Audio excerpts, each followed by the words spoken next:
Hello my dear children, good morning to all. Welcome back to class 11 microeconomic class. How are you children? I hope all you are fine over there. We were discussing chapter number 3, producer behavior and supply.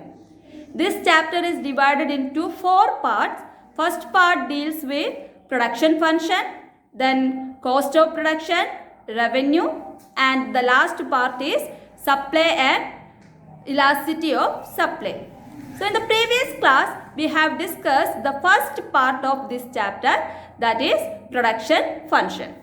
Then now we can move on to the next part, that is production cost. So what do you mean by production cost? This is the expenditure of producer in the process of production. That is known as production cost. So let us discuss about the meaning and other concept related to production cost. Okay children? Production and cost. So what is cost? Cost refers to the expenditure incurred on the factor input as well as non-factor input utilized in the production of goods and services. So production is the process of transformation of input into output. Then input are divided into factor input and non-factor input. So the expenditure incurred on the purchase of these factor input as well as non-factor input is known as cost of production. So what is factor input? Factor input includes land, labor, capital and entrepreneur. At the same time, non-factor input includes raw material, electricity, transportation, etc. So, the cost, the expense of these items can measured in money term. So, this cost is known as money cost of production. Okay. Apart from money cost, there are lot of another cost. So, let us find out what are the different types of cost. So, other types of cost. First one, real cost. It refers to sacrifice, mental and physical effort spent to produce a commodity. That cost cannot be measured in terms of money because as it is subjective. So, mental tension that producer spent or mental sacrifice or physical effort that spent to produce a commodity by a producer is known as real cost. Then social cost. Social costs are those costs which the society has to bear on account of production process in the economy. Okay. For example, environmental pollution such as noise pollution, air pollution, water pollution, all these are social cost. Okay. So, by the production or process of production, the society has to bear some cost, that is known as social cost. Then implicit cost. Implicit cost are the cost of self-owned and self-employed resources by the firm. Okay. For example, rent on entrepreneurs own land. The producer own land, interest on his own capital and wage of his own labor. That is known as implicit cost. The cost incurred within the firm, that is known as implicit cost, or within the process of production is known as implicit cost. Then explicit cost are the cash payment made by the firm to outsider for the purchase or hire of goods and services. Okay, it is cash payment made to outsider for the purchase of goods and services. For example, wage paid to labor, rent to landlord, then interest on loan taken. All these are the explicit cost. So, these costs are also known as direct cost or expenditure cost. Okay. Then the last one, opportunity cost. It is the value of factor in its next best alternative use. That is known as opportunity cost.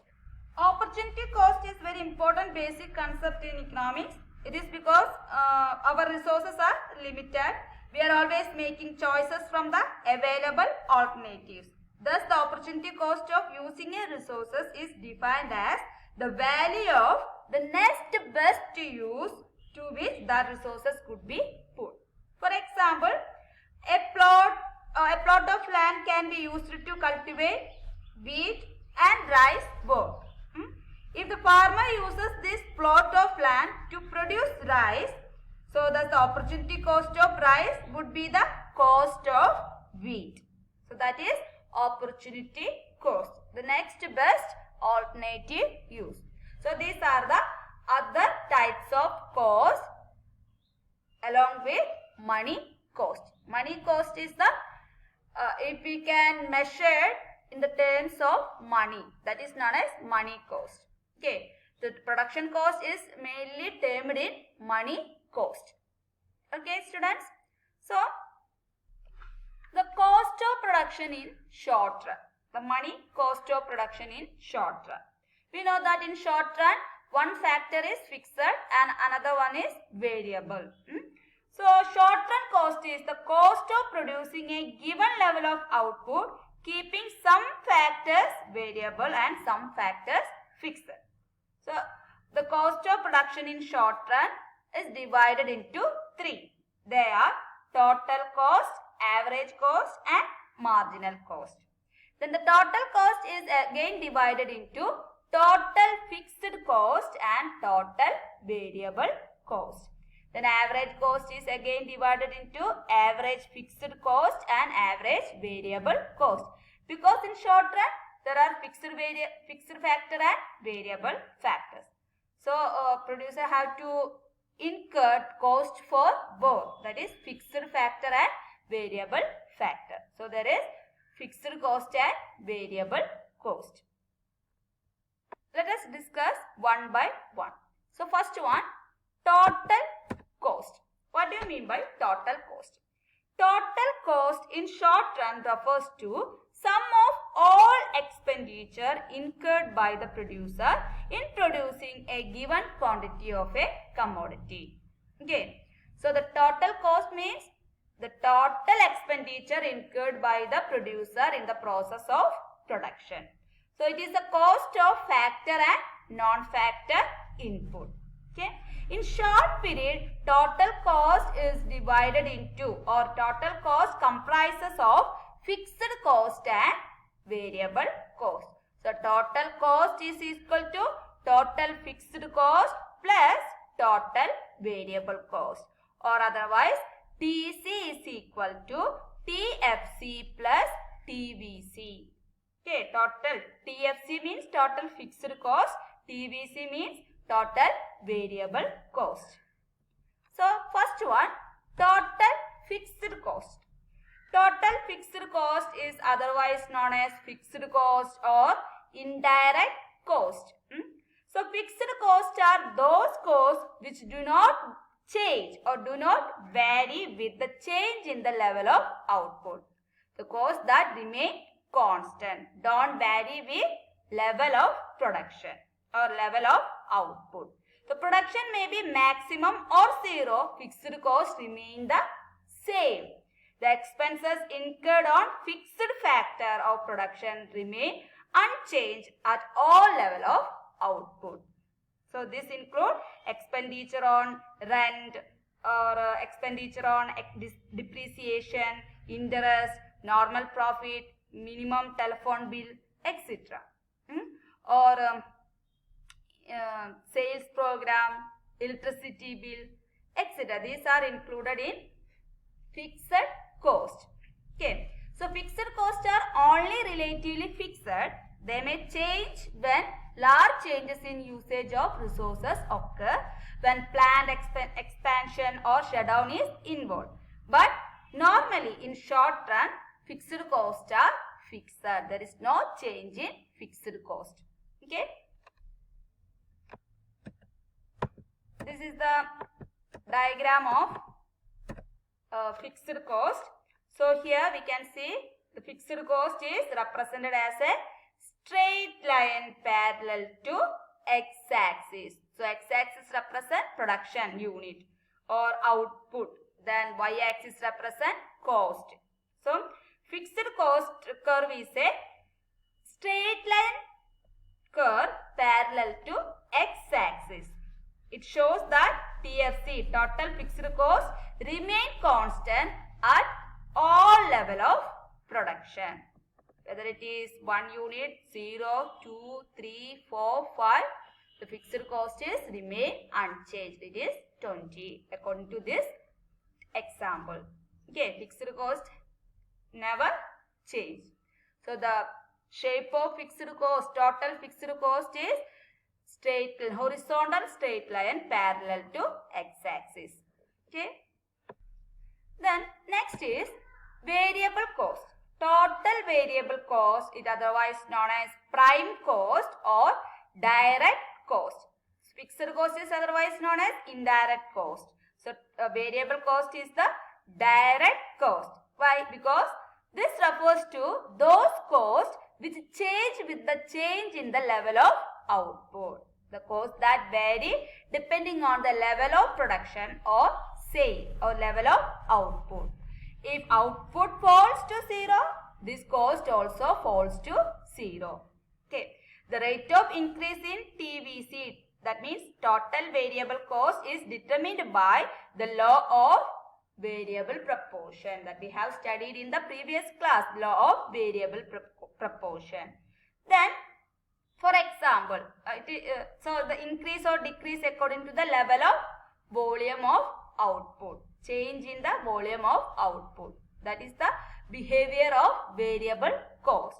For example, ice cream cone company or wage to the employees, then taxes, sales tax and supplies, then fuel consumption, that is for transportation cost, then telephone bill, then expenditure on raw materials, etc. These all are included in variable cost. If there is no production, the variable cost is also 0. Okay.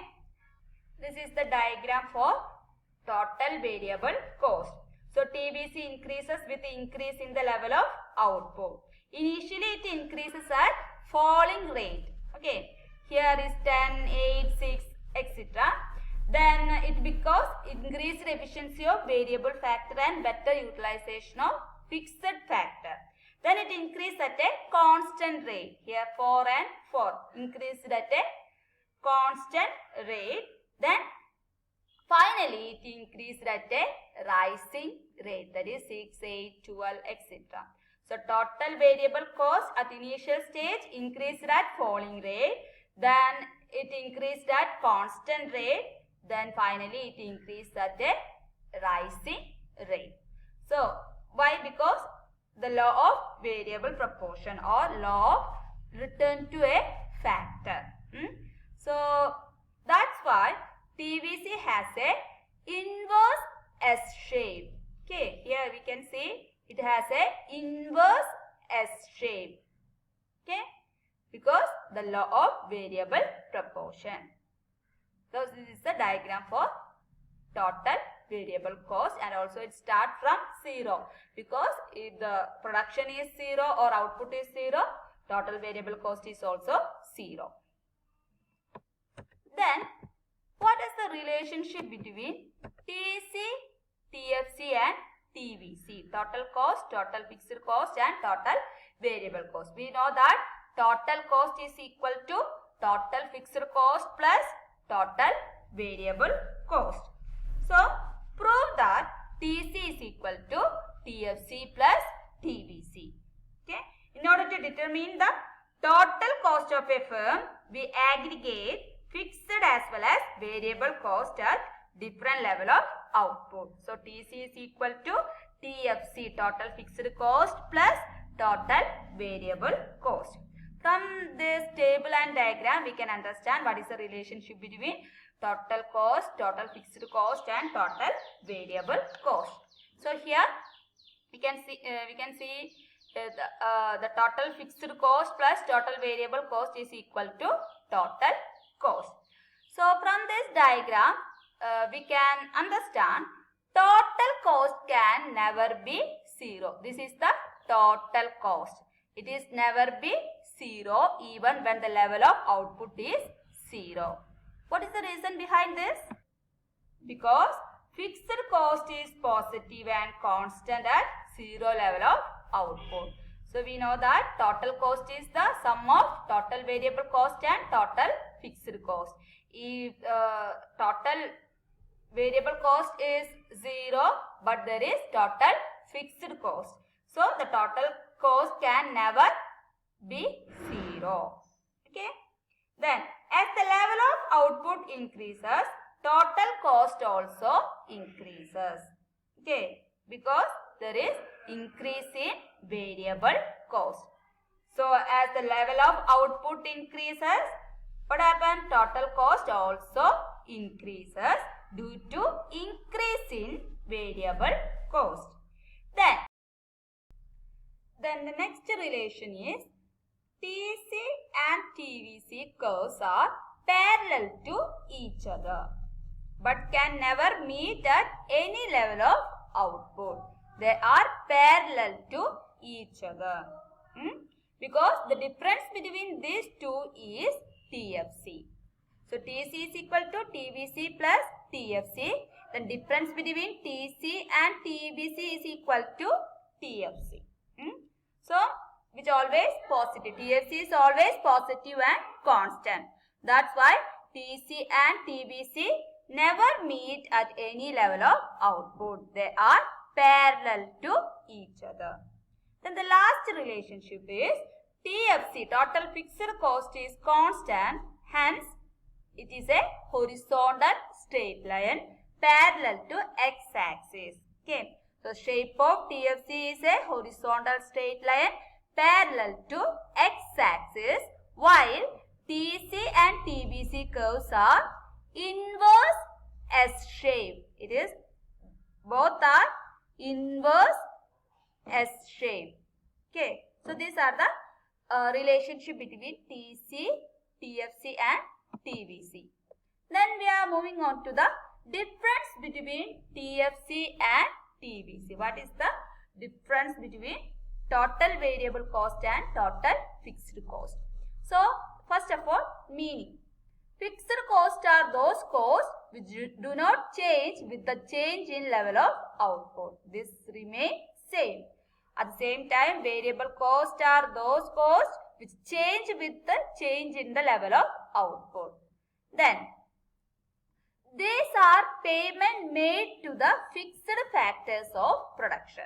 Okay, so cost of the expenditure on fixed factor is known as fixed cost.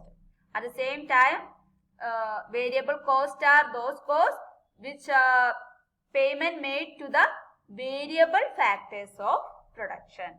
Okay, one is for fixed factor, another one is for variable factor. Then fixed costs occur when the level of output is zero. That means if the production is zero or the level of output is zero, but there is fixed cost. But this cost becomes zero at zero level of output in the case of variable cost. So variable cost is zero when production is zero, when output is zero. Then fixed cost exists in short period only. We know that in short period only the fixed cost exists. The variable cost exists in short period as well as long period. Okay.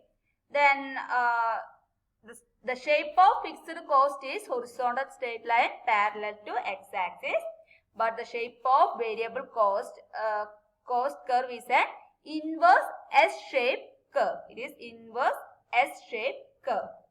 Then fixed cost is also known as supplementary cost or indirect cost. Then variable cost is otherwise known as prime cost or direct cost. Then business may continue even if these costs are not recovered in short period. That means if in short period this costs are not recovered, if the business may continue. But at the same time business may not continue if these costs are not recovered. Okay. Then for example, for fixed cost are insurance premium, minimum electricity bill, minimum phone bill, telephone bill, etc. At the same time, variable example for variable cost are wage to casual labor, excise duty, and then purchase of raw material, expenditure on raw material, etc. So these are the difference between total variable cost and total fixed cost. Okay. Children, that was today's section. Today we have discussed about production cost. Production cost refers to the expenditure incurred on the factor input as well as non-factor input utilized in the process of production. Then the money cost of production is divided into three parts: total cost, average cost and marginal cost. Then today we have discussed only about total cost. Total cost is the sum of total variable cost and total fixed cost. And also we have discussed about the difference between fixed cost and variable cost. Then we will discuss about average cost and marginal cost in the next class. So as usual, you have to watch the URL, attend the test paper, download your notes and study it well. See you in the next class. Bye.